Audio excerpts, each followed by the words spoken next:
coming in at number 100, we have Las Vegas Raiders running back Josh Jacobs, who I fully anticipate people will have a problem with, although I don't quite understand why. Yes, he did statistically regress last year on a per carry basis, but that's ignoring completely just how putrid the situation around him was on that Raiders offense, right?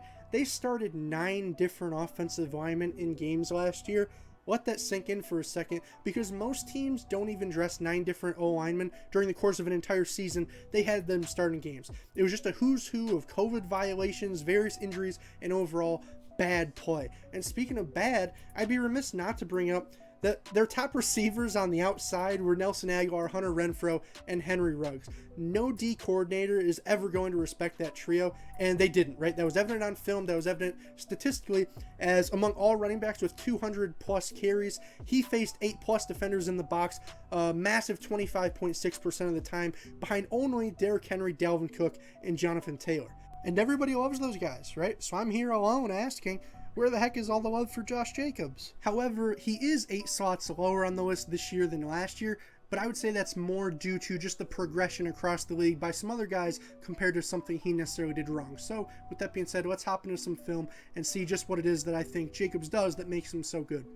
I think first off, we have to talk about his vision, right? As, you know, behind that carousel of starting offensive linemen last year, the one constant was that Jacobs was going to do a pretty dang good job at finding the right hole, right? And making those guys in front of him look somewhat competent at least, right? And a lot of that is due to his patience, right? He's a pretty patient guy, but then once he sees something, he's very decisive and quick to, you know, put a foot in the ground and get downhill. And in large part that then is due to his acceleration, as, you know, he's not some burner. He ran a 4.6 something back at the combine 2 years ago, but his ability to reach his top speed quickly, I would say, is among the best running backs in the league, right? And in that regard, I think that's really what makes him so dangerous as sort of that downhill, quick-hitting threat in that sort of 0 to 10 yard range. Obviously, this play is kind of an anomaly in terms of the east to west nature of his game, but a lot of it is just downhill and fast. And kind of off that then is his power. I think that's really what allows him to be that downhill, quick-hitting guy.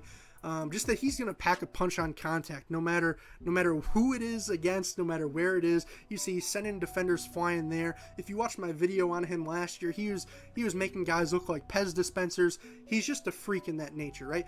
I wouldn't say he's quite as powerful as, say, some of the, you know, the last generation of guys, the Garrett Blunts, the Marshawn Lynch's, those guys, but he's sort of the modern NFL power back, where when things are more finesse than ever, Jacobs brings a level of physicality and sort of nastiness to it that I would say makes him one of the best power backs in the league.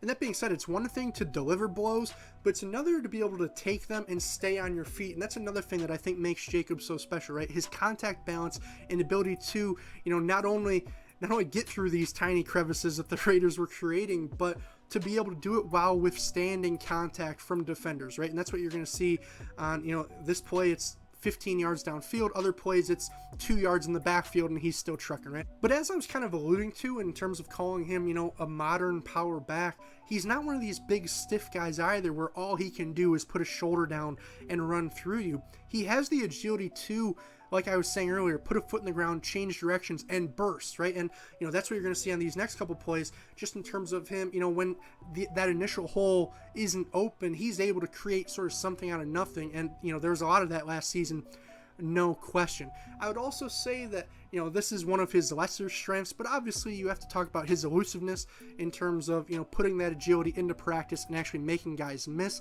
He's certainly more likely to run through you than around you, but as you're going to see here, there's a couple plays every now and then where he's juking guys out of their shoes as well, right? He's just a very balanced guy, and I think that's what makes him, at least in my mind, so dangerous. And maybe that didn't look as pretty this past season as it did 2 years ago, but I still think that he's one of the top guys in the league, especially in a universal context, as I'm trying to do with these videos, right? You know, take him away from this anemic passing game and a questionable O-line, and I think that he really could be a potential NFL leading rusher down the line, you know what I mean? And in that regard, I think that he is certainly a top 100 player right now.